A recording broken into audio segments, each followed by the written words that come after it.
And now we head to Azerbaijan, where the world's largest annual climate conference, COP29, got underway at the Olympic Stadium in Baku, with the United Nations urging countries to reform climate finance, accelerate green transition to lower emission.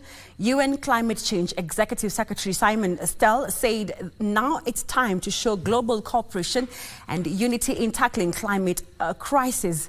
O'Brien Kimani is attending the Conference of Parties in Baku and has more details. Dubbed the COP of Finance, the meeting in Baku is expected to put to test rich nations' commitment to increase climate finance to the Global South, which continues to bear the brunt of evolving climate. The Global South is banking on the meeting to raise climate finance to more than $1 trillion to help accelerate just transition, boost adaptation and develop efficient, resilient programs. Speaking during the official opening of the COP29, UN Climate Change Executive Secretary Simon Stiell urged countries to agree on a new global goal for climate finance and work hard to complete the pending issues, delaying the rollout of the international carbon markets trading mechanism. Now is the time to show that global cooperation is not down for the count. It is rising to the moment. So I urge you all, let us rise together.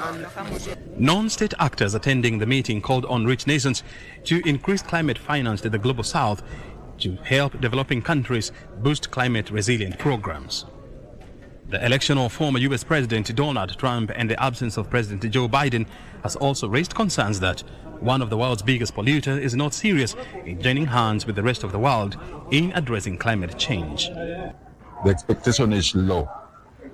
If even the agenda for the COP today has not been agreed, then you cannot expect much at the end of the COP. So, generally, the tradition since 2015 of the COPs had already been changed.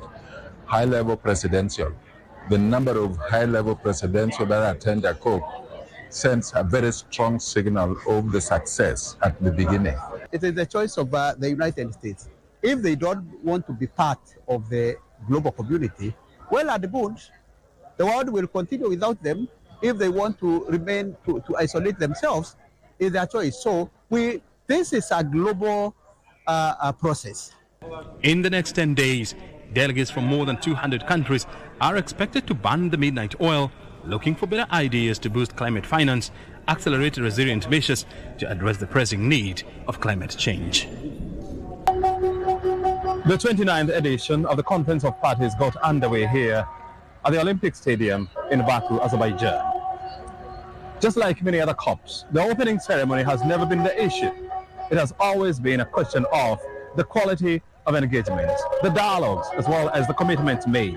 And that's how history will judge COP29. And we shall be here to witness.